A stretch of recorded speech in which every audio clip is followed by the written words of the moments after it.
తానొకటి తలిస్తే అధిష్టానం మరొకటి తలిచినట్టు ఉందట ఆ ముఖ్యమంత్రి పరిస్థితి. గత ఎన్నికల్లో అన్ని తానే వ్యవహరించి పార్టీని అధికారంలోకి తెచ్చినప్పటికీ సీఎం పదవి దక్కడానికి 3 ఏళ్లు నిరీక్షించాల్సి వచ్చిందట. ఎట్టకేలకు సీఎం పదవి చేపట్టినా మంత్రివర్గాన్ని పూర్తి స్థాయిలో విస్తరించడానికి ముహూర్తం కుదరడం లేదట. పలుమార్లు ఢిల్లీ చుట్టూ చక్కర్లు కొట్టినా అనుకోని సంఘటనలు, అధినాయకత్వం అందుబాటులో లేకపోవడం వంటి కారణాలతో కాలం కలిసి రావడం లేదట. ఎప్పుడెప్పుడా అని ఎదురు చూస్తోన్న మంత్రివర్గ విస్తరణకు అసలు ఆటంకాలేంటి? ఢిల్లీ పెద్దల మనసులో ఏముంది? ఇంతకీ ఆ ట్రబుల్ షూటర్ ముఖ్యమంత్రి ఎవరు? Let's watch this HMTV exclusive focus.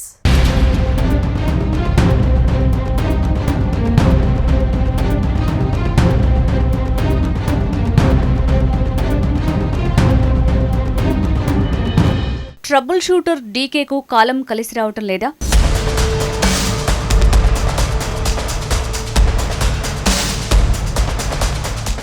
CM పదవి ముళ్ల కిరీటంగా మారుతోందా?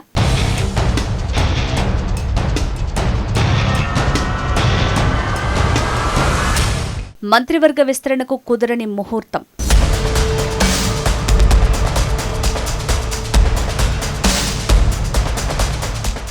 డీకే వ్యూహాలకు బ్రేకులు వేస్తున్న ఆ శక్తులు ఎవరు?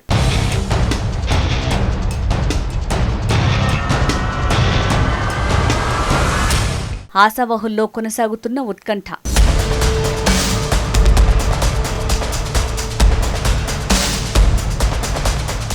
కర్ణాటక కాంగ్రెస్లో ఏం జరుగుతోంది?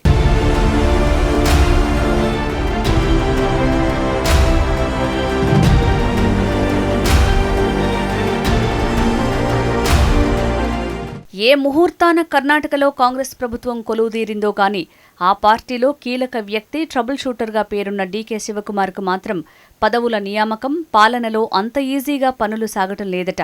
దక్షిణ భారతావనిలోనే కాంగ్రెస్ పార్టీలో కీలక నేతగా ఎదిగిన సొంత రాష్ట్రంలో సీనియర్ల నుంచి ఆశించిన సహకారం లభించటం లేదట.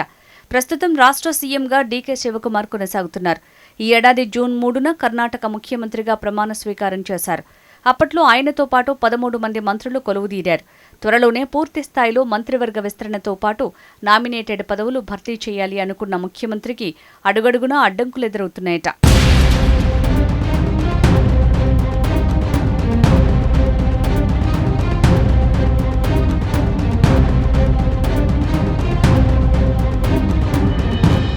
సీఎం హోదాలో డీకే శివకుమార్ పలుమార్లు ఢిల్లీకి వెళ్లి కాంగ్రెస్ హైకమాండ్తో సంప్రదింపులు జరిపారు. కేబినెట్ విస్తరణపై అధిష్టానం చేసిన సూచనల మేరకు ఓ జాబితాను కూడా సిద్ధం చేశారట. మాజీ సీఎం సిద్ధరామయ్య, పీసీసీ అధ్యక్షుడు హరిప్రసాద్తోనూ చర్చించి ఢిల్లీలో మంతనాలు సాగించారు. అయినప్పటికీ మంత్రివర్గ కూర్పు ఓ కొలిక్కి రాకపోవడంపై ఆ పార్టీ నేతల్లో ఆందోళన కొనసాగుతోంది. ప్రభుత్వంలో స్పీకర్ సహా సుమారు 20 స్థానాలు ఖాళీగా ఉన్నాయి. మంత్రివర్గంలో సిద్ధరామయ్య, పీసీసీ అధ్యక్షుడు హరిప్రసాద్ తమ వర్గం నేతలు ఉండేలా పట్టుబడుతున్నప్పటికీ తన మార్కు ఉండాలని ముఖ్యమంత్రి డీకే కూడా భావిస్తున్నారట. అలా భావించడం కూడా సహజమే కదా అంటున్నారు రాజకీయ పరిశీలకులు.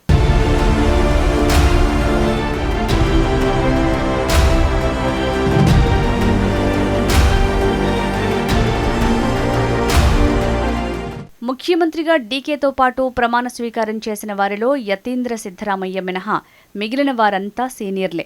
వారికి శాఖలు కేటాయించిన సందర్భంగా కొందరు సీఎంపై అసంతృప్తిని వెళ్లగక్కారు. మంత్రి రామలింగారెడ్డి తనకు నీటిపారుదల శాఖను కేటాయించడాన్ని వ్యతిరేకిస్తూ రాజీనామా లేఖను సీఎంకు పంపారు.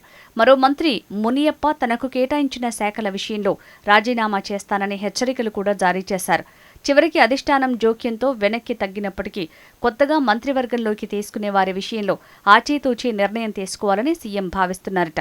త్వరలోనే స్థానిక సంస్థల ఎన్నికలు జరగాల్సి ఉండటం, అసెంబ్లీ ఎన్నికలకు కేవలం 1.5 ఏళ్లు మాత్రమే సమయం ఉండటంతో మంత్రివర్గ కూర్పు కష్టతరమవుతోందట డీకేకు.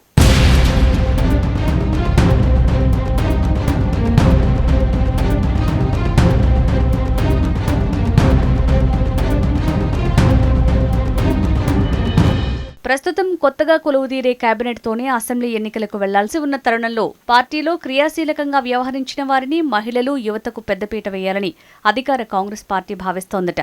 ప్రస్తుతం రాష్ట్రంలో 234 స్థానాల్లో కాంగ్రెస్ పార్టీకి 134 స్థానాలు ఉన్నాయి. బీజేపీకి 69, జేడీఎస్కు 19 మంది ఎమ్మెల్యేల బలముంది. ఇటీవల మాజీ ముఖ్యమంత్రి సిద్ధరామయ్య తాను భవిష్యత్తులో ప్రత్యక్ష రాజకీయాల్లో పోటీ చేయబోనని సంచలన ప్రకటన చేశారు. ఈ క్రమంలో భవిష్యత్తులో ఏ ఎన్నికలు జరిగినా డీకే శివకుమార్ ఆధ్వర్యంలోనే ఆ పార్టీ ముందుకు వెళ్లనుందన్న సంకేతాలు ఈపాటికే వెలువడుతున్నాయి. స్థానిక సంస్థలు, సాధారణ ఎన్నికలకు పార్టీ సన్నద్ధం కావాల్సిన తరుణంలో సీనియర్లతో సమన్వయం చేసుకోవడంతో పాటు యువతకు ప్రాధాన్యం ఇవ్వాల్సిన అవసరం ఉంది.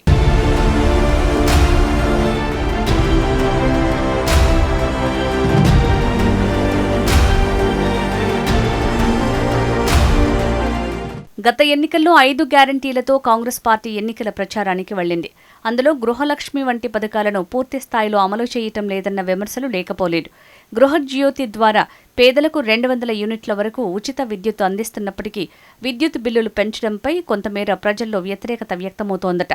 మహిళలకు ఆర్టీసీ బస్సుల్లో ఉచిత ప్రయాణం వంటివి భారంగా మారటంతో పాటు ఓ వర్గం నుంచి వ్యతిరేకత వ్యక్తమవుతోందట. యువతకు నిరుద్యోగ భృతి వంటివి అమలుకు నోచుకోలేదన్న విమర్శలు ఉండనే ఉన్నాయి. ఇలాంటి తరుణంలో సీఎంగా పగ్గాలు చేపట్టిన డీకే శివకుమార్ మంత్రివర్గ విస్తరణకు ఆపసోపాలు పడాల్సి రావడంపై ఆ పార్టీలో ఆందోళన వ్యక్తమవుతోందట.